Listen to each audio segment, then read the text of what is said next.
الحمد لله رب العالمين والعاقبة للمتقين والصلاة والسلام على أشرف الأنبياء والمرسلين أما بعد أعوذ بالله من الشيطان الرجيم بسم الله الرحمن الرحيم يا أيها الذين آمنوا اتقوا الله حق تقاته قال الله تبارك وتعالى في القرآن المجيد في مقام آخر انما يخشى الله من عباده العلماء صدق الله العظيم وصدق رسوله النبي الكريم ان الله وملائكته يصلون على النبي يا ايها الذين آمنوا صلوا عليه وسلموا تسليما اللهم صل على سيدنا ومولانا محمد معدن الجود والکرم وآلہ وصحبہ وبارک وسلم۔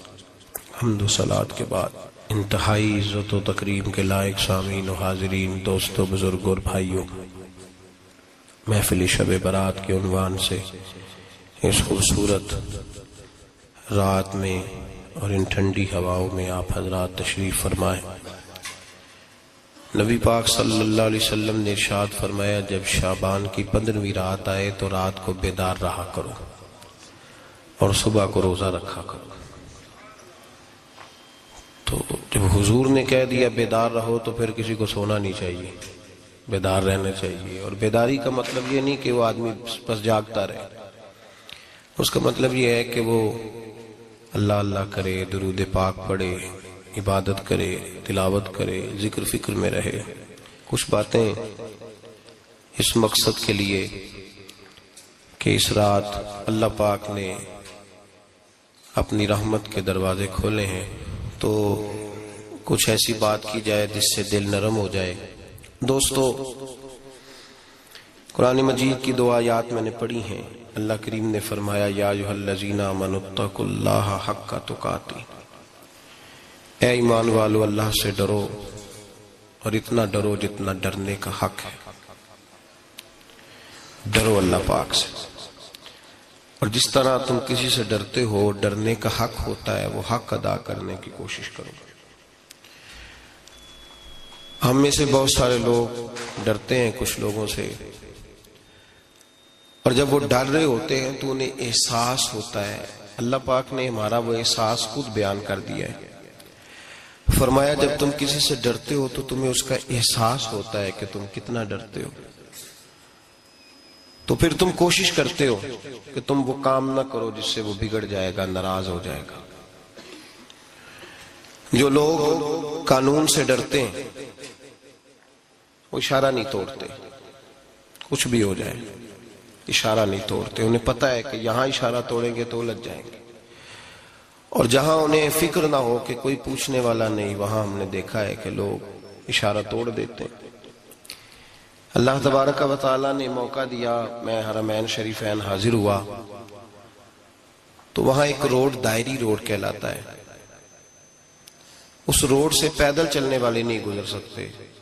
وہ کہتے ہیں جی اس روڈ سے پیدل والا نہ گزرے، ان کے لیے علیحدہ جگہ ہے۔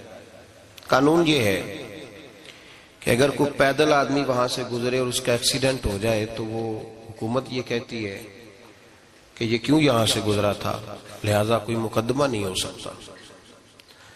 وہاں ہم نے دیکھا ہے کہ لوگ اس سڑک پہ پیر بھی نہیں رکھتے، کہتے ہیں مر گئے تو بنے گا کچھ نہیں۔ یہاں بھی بہت سارے ایسے معاملات ہوتے ہیں کہ جہاں انسان محسوس کرتا ہے کہ یہ بڑا میرے لیے نقصان ہو جائے گا، تو وہ ڈرتا ہے۔ ایک چھوٹی سی بات ہے کہ رات کو کوئی آدمی اپنا دروازہ کھلا رکھ کے نہیں سوتا، حالانکہ کوئی حرج نہیں، کبھی کھلا رہ بھی جاتا ہے، اور اگر کبھی رہ جائے تو جس کی ذمہ داری بند کرنے کی ہو اس کے ساتھ پھر جو رویہ ہوتا ہے گھر والوں کا، یہ خوف ہے ہمارا اندر کا، تو بڑی شدت کے ساتھ ہم اس شخص کو سخت سست کہتے ہیں، ڈانٹتے ہیں، کہتے ہیں تو نے خیال ہی نہیں کیا، جمع پونجی لٹ جاتی تو یہ خوف ہے، یہ ہمارا اندر کا یہ خوف ہے۔ آپ بازار میں جائیں تو درجنوں لوگوں نے گن مین بٹھائے ہوئے ہیں، ان کا دل نہیں کرتا کہ اضافی تنخواہ دی جائے، کیا مطلب ہے ایک آدمی کو اضافی پیسے دینے کا، لیکن وہاں آدمی بٹھایا جاتا ہے اس کو تنخواہ دی جاتی ہے، اس کی روٹی کا بندوبست کیا جاتا ہے، اس کے سارے ضروریات زندگی کا خیال رکھا جاتا ہے، اور پس منظر یہ ہوتا ہے کہ ڈر لگتا ہے اگر یہ شخص نہ ہوا تو ہمارے چوری ہو جائے گی۔ اللہ فرماتے ہیں کہ تو جہاں سے ڈرتا ہے تجھے پتا ہے، تو اس طرح کر کہ مجھ سے بھی اتنا ڈر جتنا ڈرنے کا حق ہے۔ یہ جھوٹ موٹ کا ڈراوا نہ پیدا کر کے اوہ اللہ معاف کرے جی، اچھا جناب بڑا ڈرتے ہیں آپ اللہ تعالیٰ سے، آپ نے تو کانوں کو ہاتھ لگائے، تو پھر آپ کیا کر رہے ہیں؟ اللہ معاف کرے جی میں تو بات نہیں کرتا، بس 2-4 آدمیوں کی پگڑی اچھالوں گا، اس سے زیادہ نہیں، ڈر لگتا ہے جی بات کرتے ہوئے، 15-20 آدمی بس میرے قابو آئیں گے۔ یہ کس قسم کا ڈر ہے؟ ڈرنے کا حکم دیا، اور میرے رسول کریم سید عالم صلی اللہ تعالی علیہ وآلہ وسلم نے ارشاد فرمایا کہ تو رب کریم سے دنیا میں ڈر جا جس طرح ڈرنے کا حق ہے، جب قیامت کا دن آئے گا تو اللہ تجھے ڈرائے گا نہیں بلکہ اپنی رحمت کی چھاؤں میں جنت میں داخل کر دے گا۔ یہاں ڈر، ایک جگہ تو اللہ نے فرمایا ڈرو، اور کچھ جگہوں پہ فرمایا کہ جو میرے علم والے بندے ہیں نا، جن کو میں نے علم دیا ہے، عالم ہے، ان کے بارے میں فرمایا کہ ان کے دلوں میں میری خشیت ہے۔ انما یخشی اللہ من عبادہ العلماء، اللہ کے بندوں میں سے جو علم والے ہیں وہ اللہ کی خشیت رکھتے ہیں۔ قرآن نے ایک جگہ کہا ڈرو، خوف کا لفظ بھی استعمال کیا، وَلِمَنْ خَافَ مَقَامَ رَبِّهِ جَنَّتَانِ، خوف بھی ہے اور خشیت بھی ہے۔ ان دونوں کا معنی ایک ہی ہے، ڈرنا، خوف کا معنی بھی اور خشیت کا معنی بھی، ڈرنا۔ جب آپ علماء لغت کو پڑھیں گے، عربی ادب کو جاننے والے لوگوں کا مطالعہ کریں گے تو انہوں نے یہی لکھا ہے کہ ان دونوں کا معنی ڈرنا ہے۔ میری طرف دیکھیے، توجہ کریں، کچھ سمجھانے لگا ہوں، اس نقطے کو ضرور سمجھیے گا۔ خشیت کا معنی بھی ڈرنا ہے، خوف کا معنی بھی، لیکن جب صوفیاء کے پاس جائیں نا، صوفیاء جو قرآن و سنت کی روح کی تفسیر کرنے والے ہیں، تو وہ کہتے ہیں نہیں، خشیت اور خوف میں فرق ہے، خوف اور ہوتا ہے، خشیت صوفیاء اس کی تفسیر اور کرتے ہیں۔ وہ کہتے ہیں خوف بھی ہوتا ہے اور خشیت بھی ہوتی ہے، الگ الگ چیزیں ہیں، ایک نہیں۔ بڑی خوبصورت بات ہے، اگر آپ سمجھ گئے تو آپ کو فائدہ دے گی۔ صوفیاء یہ کہتے ہیں کہ بھائی خوف ہوتا ہے اپنے گناہوں کا، کہ میں نے یہ گناہ کیے ہیں، اگر اللہ نے مجھ سے پوچھا تو مجھے بڑا خوف آتا ہے، مار پڑے گی، یہ خوف ہے۔ پھر سمجھ لیں، ایک آدمی نے حرام کا مال اکٹھا کیا ہے زندگی میں، معاذ اللہ اس نے بڑے پاپ کیے، گناہ کیے، شراب پی، بدکاری کی، معاذ اللہ تعالیٰ ثم معاذ اللہ، اب اسے ڈر لگ رہا ہے کہ اللہ تبارک و تعالیٰ نے پوچھا تو میں کیا جواب دوں گا، یہ خوف ہے۔ اور خشیت یہ ہے کہ ایک آدمی سارا دن نماز پڑھتا ہے، روزہ رکھتا ہے، عبادت کرتا ہے، اللہ کو یاد کرتا ہے، پھر بھی ڈرتا ہے، یہ خشیت ہے، یہ خشیت ہے۔ جو گناہوں سے ڈرے وہ خوف ہے، اور جو رب کی ناراضگی سے ڈرے وہ خشیت ہے۔ جو کہے یار میرا رب کہیں ناراض نہ ہو جائے، میرا رب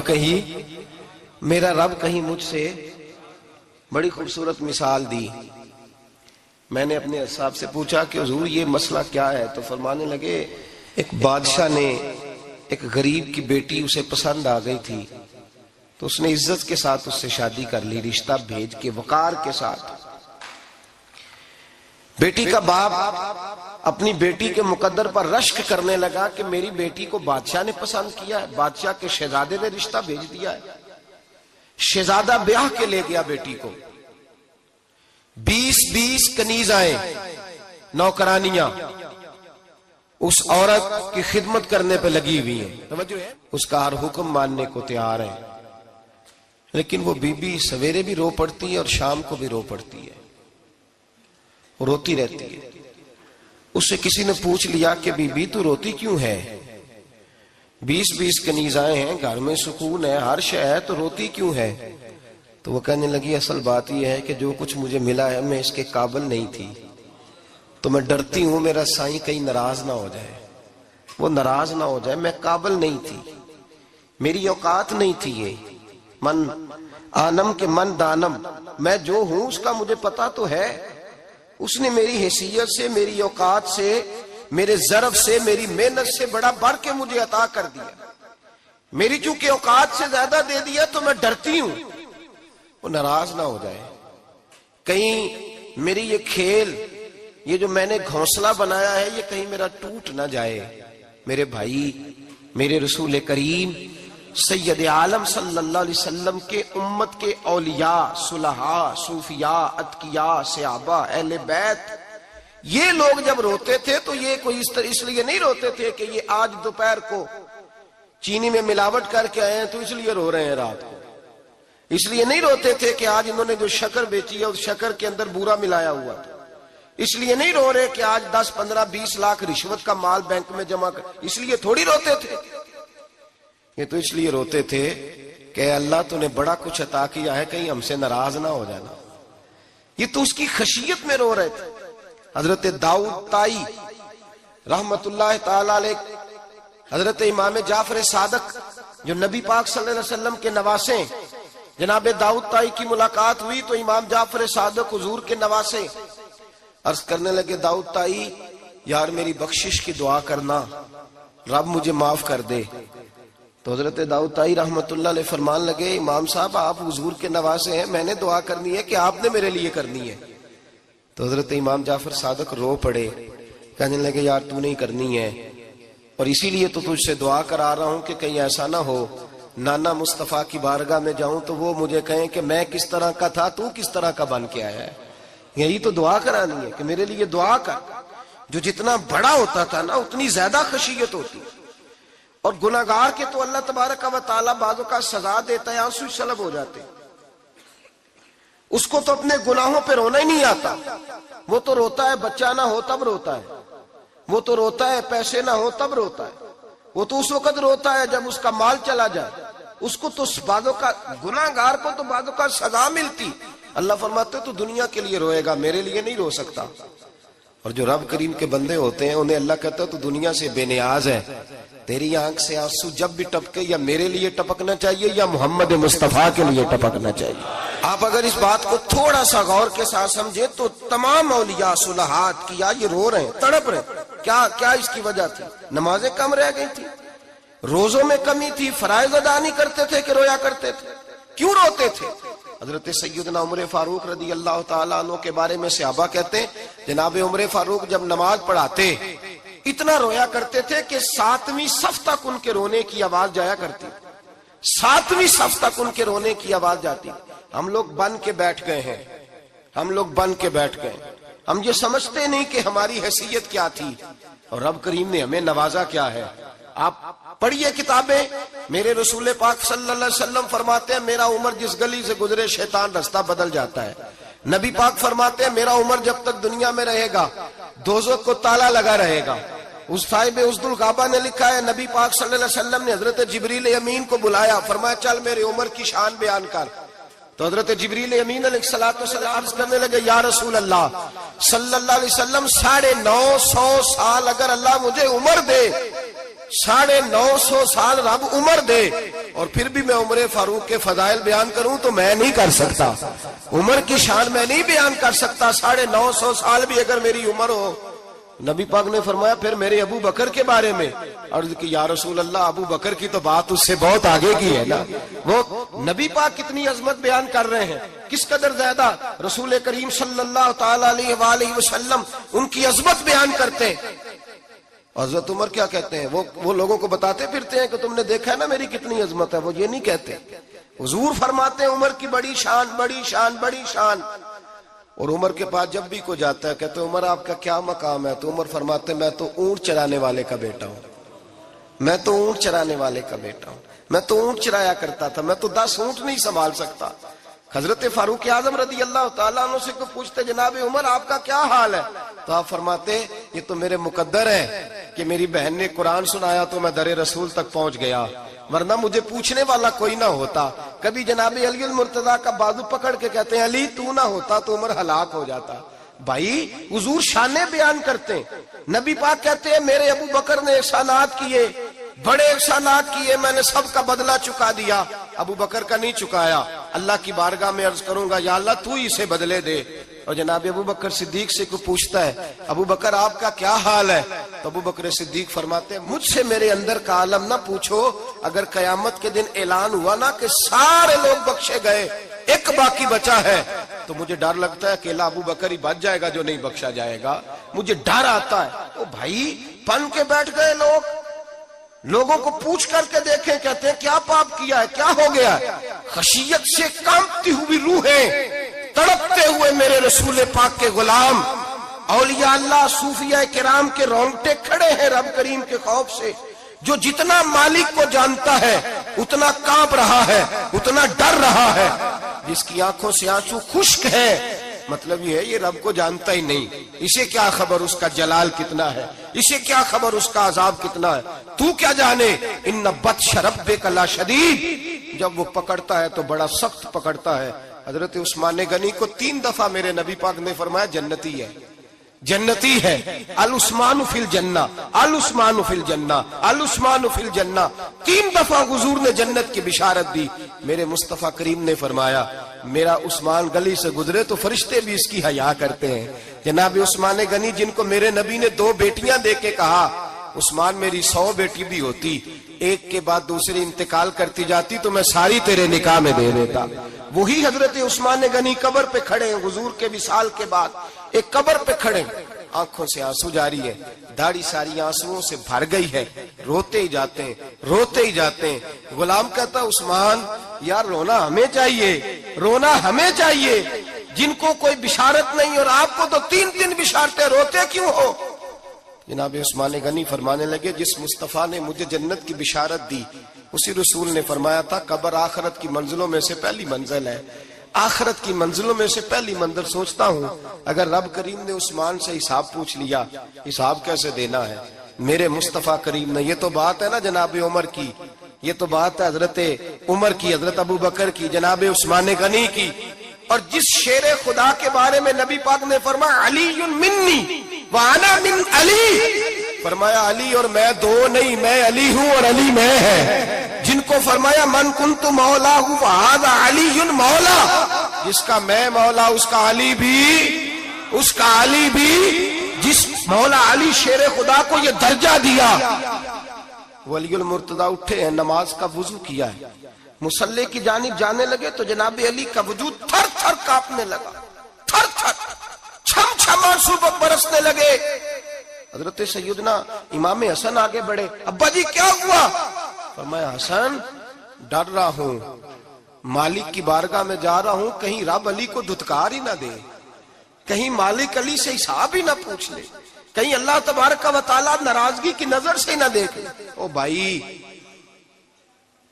ہم لوگ اتنے دلیر, اتنے تگڑے, اتنے سیاہ, اتنے عقل مند, اتنے گناہوں کے پیچھے پہاڑ ہیں, لیکن مجال ہے کوئی ایک قطرہ وہ آنسو جو ہم نے سنبھال کے رکھے ہیں دنیا داری پہ بہانے کے لیے. کبھی اپنا حساب کر, کبھی سوچ.